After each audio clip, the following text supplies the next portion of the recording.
Hi, this is Drew Jones of Drew's Guitar Shop in Seattle, Washington, and I apologize for my shaky cam here. I need to keep the camera and the workpiece mobile in order to demonstrate what I'm showing you in this video. And so unfortunately, I'm not going to be able to use my tripod to stabilize it, so I'm sorry if that kind of gives anybody motion sickness. You don't have to watch this one if you don't want to. But this is a video about twisted necks, and I'm going to show you kind of how to spot a really pronounced twist in a neck. So I'll go over this, where I got this instrument first of all. This is a student grade bass that was traded to me for some work a little while ago. And one of the ways that I will take payment occasionally is that if somebody has a instrument that they don't play, or an instrument that's got some things wrong with it, I'll take that instrument and give the person the value that the instrument is worth in its current condition, and I'll either do that in credit or sometimes I'll buy it straight cash. And then I'll take that instrument and I'll work it. I'll usually do the frets, level crown polish the frets so that they're nice and fresh, and then I'll replace the nut with bone, replace the saddle with bone if it's an acoustic, and do some other modifications, usually add shielding if it's an electric. You know, make things real nice. And if it's a cheaper guitar, it goes to somebody who's looking for a beater or a student who's looking for a really reliable instrument. And if it's a higher end instrument, well, you know, it's just standard maintenance on stuff that's got to be, you know, up to par, right? So anyway, this instrument, when I got into working on it, I realized very, very promptly that this has a very pronounced twist in the neck. And now, the thing is that a twist doesn't necessarily mean that the instrument is going to be unplayable, but I haven't tried stringing this up yet, and I'm not exactly sure what this twist is going to do, because the thing about twists is that they're kind of unpredictable. Just because you have a twist doesn't mean that the instrument isn't going to play, but at the same time, having a twist means that you might have some really irritating issues that are just completely unresolvable until you decide that you're just going to set it up higher and make it a harder to play thing, or that you're going to do like a total refret and, you know, really just revamp the entire playing surface to get it flat again, which is a kind of dramatic thing to do to something of this value, because I don't think I'm going to be selling this for the value that I would do a refret for. I don't think anybody would buy it for that.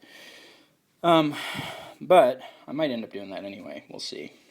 I don't always make the smartest financial decisions on these. I'm more interested in seeing these student instruments go to somebody who's going to play them. And so sometimes I'll take a hit on them if it means that it's going to go to somebody who's going to get something out of it. Call a little bit of, I don't know, sentimentality on my part. But anyway, I'm going to go ahead and run this camera down the fretboard, and you might actually even be able to see it from above, the twist that I'm talking about, because that's where I saw it, and that's where I first noticed it. Some of you might be able to see it, and some of you might not. And if you can't, that's perfectly okay. This is a thing that I spend a lot of time looking at, and you know, if you aren't looking at these things every day, something like this might not stand out, which is why I'm doing this video. I want to show you what I'm looking at. So if you weren't able to see what I'm seeing looking at this board, I'll kind of describe it to you. This one is so pronounced that I can actually see, from my point of view, a difference in the way that the light is reflecting on the frets and the fretboard. As I'm getting over here, the light is kind of more shining on this side, and as I'm going over here, the light kind of travels more to the middle and maybe even over to this side. That is the kind of thing that happens if you have a twist, because this is supposed to be a non-compound radius. This is a 10-inch radius on this instrument, and it should be pretty consistent, you know, because the lights that I have above here are running parallel to this, and so this should have a parallel beam, just, you know, by the way the light works. Anyway, I'm going to show you another way that you could spot this that's a little less finicky than this. I'm going to link a video down below in the description that I did on another guitar a while back. This was a guitar that came in, and it had a twist, where I demonstrate how you can lay a straight edge down one side and take a measurement at the 7th fret, and then lay the straight edge down the other side of the neck and take a measurement at the 7th fret. And if those two measurements are wildly different, it's likely indicative of a twist. That's what I'll usually do for things that are a lot more subtle than this instrument here. Though that's a very reliable way to do it. That's usually what I'll look for if I have an instrument that has just some weird buzzing issue after doing a good setup on it, and I'm pulling my hair out, unable to find anything else that's going on with it. I'll usually do that test to see if it's got a twisted neck, because sometimes that's what you're dealing with if you have an instrument that just will not take a setup, is that the neck is twisted. But in cases that aren't as subtle as that, where you might be able to just see it and eyeball it, and you don't necessarily have to have a trained eye, this is a really good one to demonstrate on, because this one is super, super pronounced. So I'm going to go ahead and pick this up, and this may be a little awkward, but the first thing that I'm going to show you is how to gauge using the corners of the fretboard. And so the corners of the fretboard that I'm talking about are here, here, and then moving down here, here, and here. And what we want is to have basically kind of a rifle barrel sight, down from these corners, and there shouldn't be a whole lot of variation.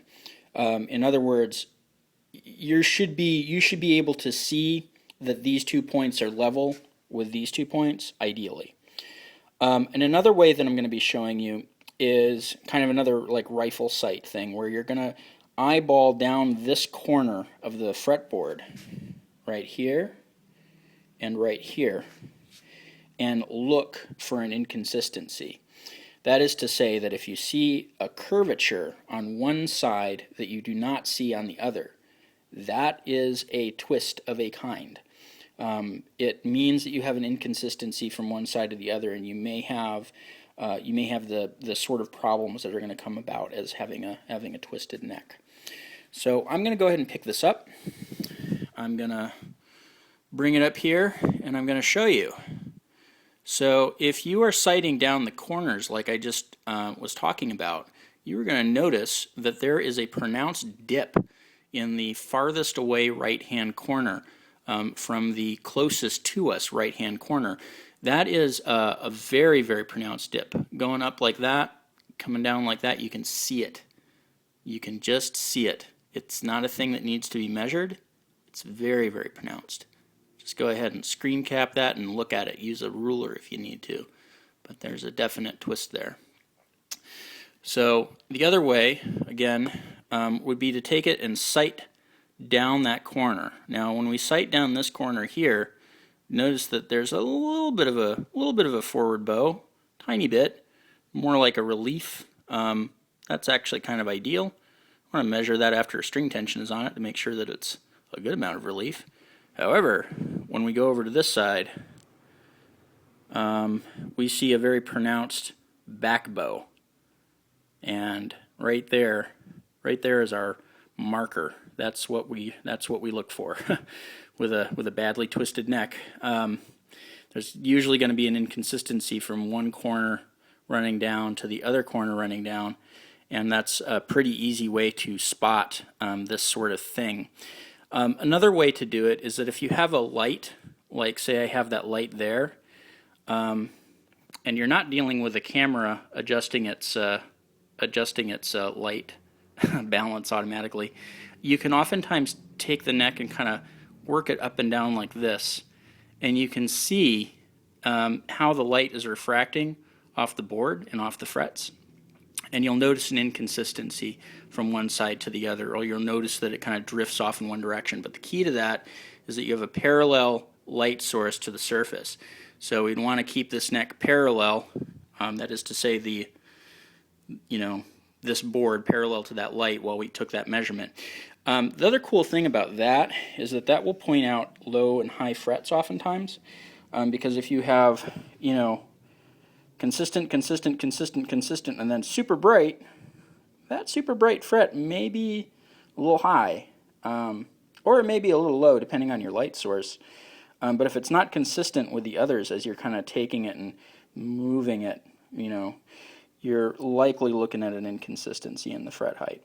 which is also a major problem. You don't want to end up with an instrument that's got a twisted neck. And really, I've done some videos about this. I'll also link those in the description. You just really don't want to end up with an instrument that has bad frets, because there's not really a good cheap solution to bad frets.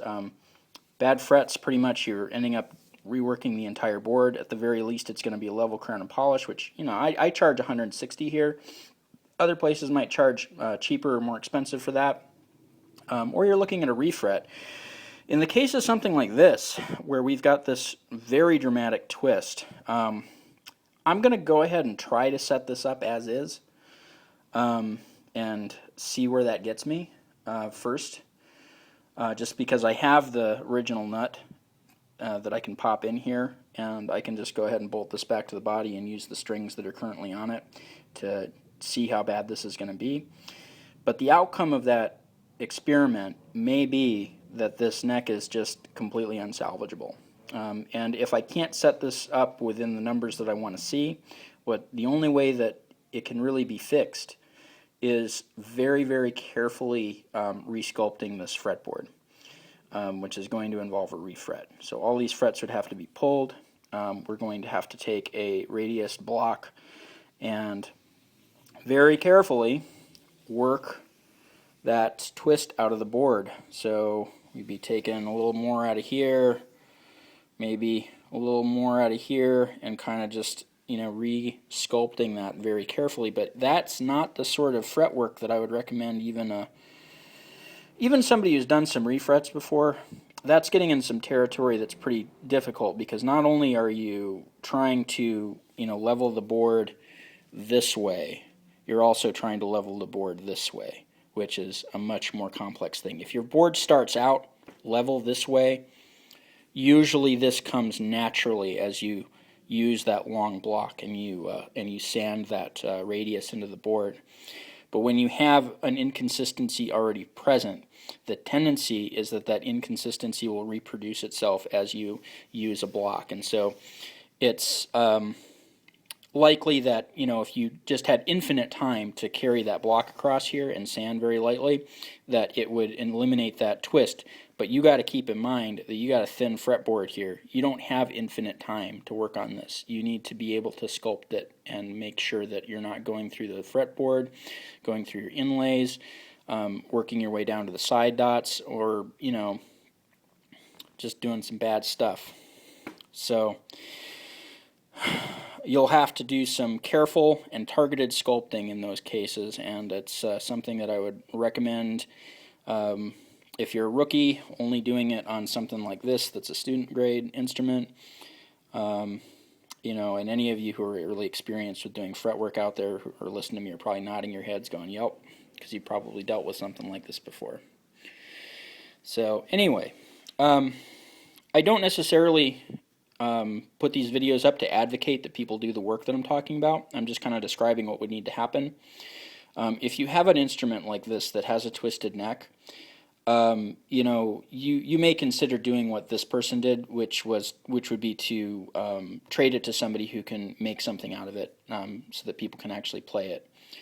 This isn't the kind of thing where I would want to rip this guitar apart and, you know, or this bass apart and you know, resell the pieces, because this neck, if it's useless, is useless. I don't want to charge somebody money for a neck that they're not going to be able to use on a project. The body may be fine, but the neck may be garbage, so we'll have to find out. And again, with necks that are twisted, it's a real crapshoot, because in some cases they just aren't a problem. Like, it's weird. It's like having high frets is not always like a death knell for a neck. Like, sometimes they're just not a problem where they're at. It's not ideal for sure. It's not something that you want, but they don't always cause like huge playability issues. But sometimes they really do, and when they really do, it's bad. In the case of frets, you have to go in and do fret work, which is generally going to be kind of pricey, and if it's a student guitar, could exceed the instrument's value. And if it's something like this, where it's the neck itself, whew, this is dicey. So it'll be interesting to see how this instrument turns out. But I decided that this would be a really good way to demonstrate to you guys what it is that I'm looking for when I look at twists. Because boy, this one is sure pronounced. I sent pictures of this to some friends of mine who aren't even luthiers, and they were like, "Whoa!" So it's just very apparent. So anyway, this has been Drew Jones of Drew's Guitar Shop in Seattle, Washington. If you found this video helpful and want to kick me a few bucks, I have a link to my Ko-Fi in the description, and you can kick me a one-time tip there. If you want to subscribe to my Patreon, helps me, make up the time that I'm not working when I'm making these videos for you guys, because these do take time to make and edit and upload and everything, and no one's paying me for that. But it's voluntary. I'm not saying you guys have to do anything like that. But they're there if you want to.